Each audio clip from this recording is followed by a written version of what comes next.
Hello and welcome to my channel. My name is David Novak. I have been reading Stephen Runciman's 3-volume history of the Crusades. Now winding down, if you will.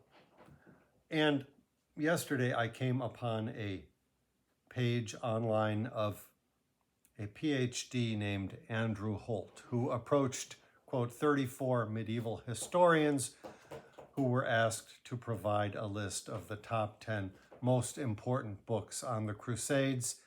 Many of them are leading scholars in the field, unquote. And I thought it would be a good place to find out what leading scholars in the field have to say about Runciman. Not all dedicated historians of the Crusades, mind you, but certainly medievalists who would need to know. And I pulled out what they had to say about Runciman.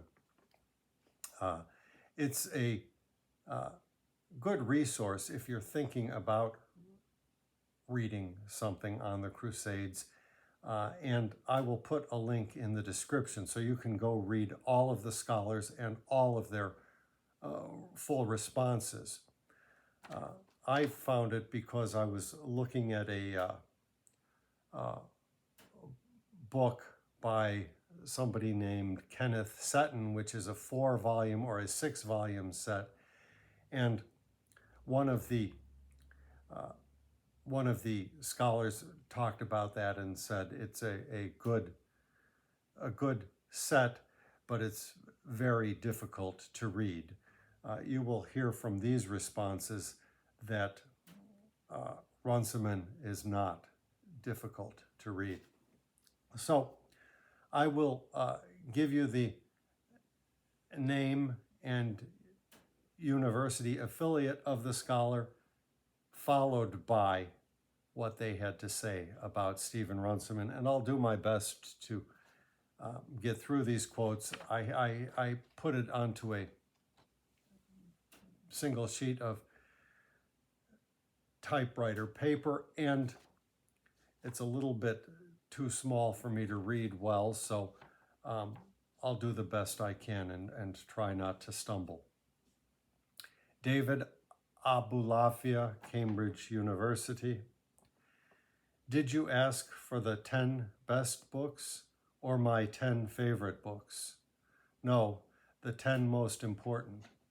And Runciman has been the starting point for many of those who have become interested in the Crusades through the clarity at the price of oversimplification of his books and the direction of his narrative, which excludes whole areas of crusading and whole periods. Like it or not, this is the book most non-specialists used to read. One point worth making is that he did take Byzantium very much into account. Paul F. Crawford, California University of Pennsylvania. Beautiful prose from a master storyteller, shoddily researched and conveyed a profoundly flawed view of the Crusades that has, sadly, shaped the understandings of tens of millions of people, if not more. Jaroslav Folda, University of North Carolina at Chapel Hill. As the first serious history of the Crusades that I read, I have found his story the best written and the most interesting as I read other histories. As I became more acquainted with him as a Byzantinist and his views on the Crusades, however, I have found other historians of the Crusades whose interpretations were more reliable and sometimes more positive, but his presentations have often remained the best stories in the way that he wrote about them. Peter Frankopan, Oxford University. I read Runciman's work as an undergraduate at Cambridge and got to know him towards the end of his life. He opened the door to the Byzantine Empire for me, as for many others. I still get this off the shelf from time to time. His passion is palpable. I love historians who love their subject, even if I don't agree with them. Cecilia Gapashchin, Dartmouth College. Sir Stephen's 3-volume narrative of the Crusades was definitive for several decades. A Byzantinist by training and affection, he saw the Crusaders as a series of unreconstructed thugs, and the Crusades as the very last line of the final book, famously proclaimed a, quote, sin against the Holy Spirit, unquote. His gorgeous style, entertaining narrative, and obvious mastery of details in service of a larger story made this influential in both academic and lay circles.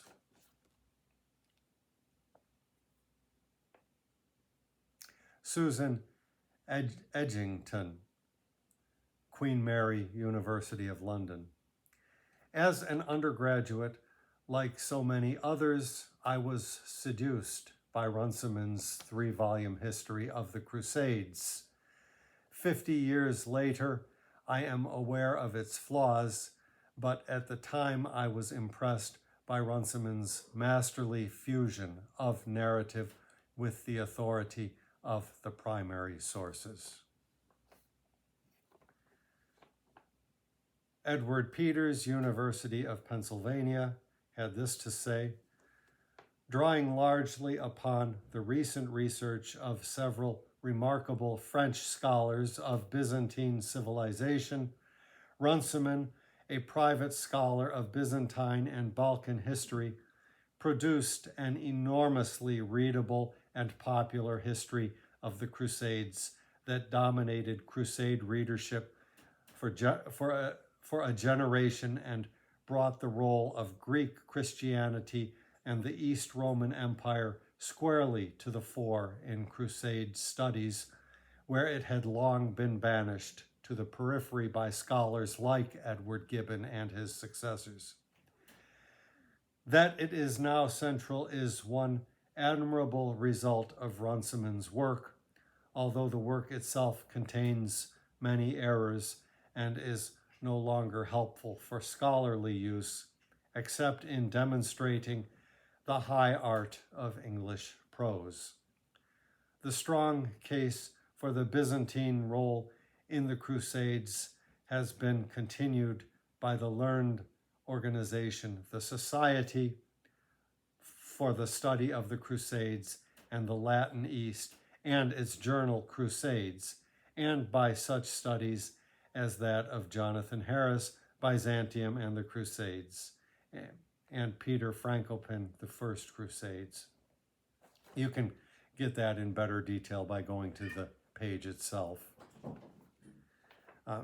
Lastly, Christopher Tyerman, Oxford University. A moral epic of heroic ambition, weary outrage, literary finesse, and second-hand scholarship. Except in locating the Crusades as a major feature of Byzantine history, academically nugatory, heavily reliant on a parade of earlier scholars, Hagenmeyer, Chalandon, Brehier, Stevenson, Rousset, Attia, etc. Runciman's book remains one of the most influential works ever written on the Crusades, a characterful, individualist, stylistic masterpiece that has provided the initial excited inspiration for generations of Anglophone scholars. More a discussion of the malign persuasiveness of untempered enthusiasm over rational civility and lit with a soaringly elevated judgmentalism unsurpassed even by the savants of the Enlightenment, Runciman's history, on the one hand, reduces the Crusades to the novelist's level of accessible individual behavior, greedy, arrogant, subtle, generous, brave, loyal, devious, etc., and on the other, to a witness in a timeless narrative of the human condition itself. Runciman set out to expose what he saw as the massively negative consequences of the Crusades in a devastating, anti-triumphalist, if often anachronistic, critique that reads like a novel, not least because some of it is made up. However, for excitement, engagement, and a narrative that draws you in while forcing you to think, Runciman's intellectual, as opposed to narrowly academic, achievement should not be underestimated. Even so, for maximum impact, his history is probably best first read in adolescence. Pardon me. So these are all really helpful quotations. And I would tend to think I probably agree with all of them, both the positive and the negative. I was just bending out to rub my nose, which is a little bit itchy. It is morning in Chicago with a light drizzle falling, and those are not conditions that my sinuses care for. So I had, before I undertook to read Runciman, I had come across somebody somewhere who stated that not all of Runciman's history was supportable by fact and that he had made things up.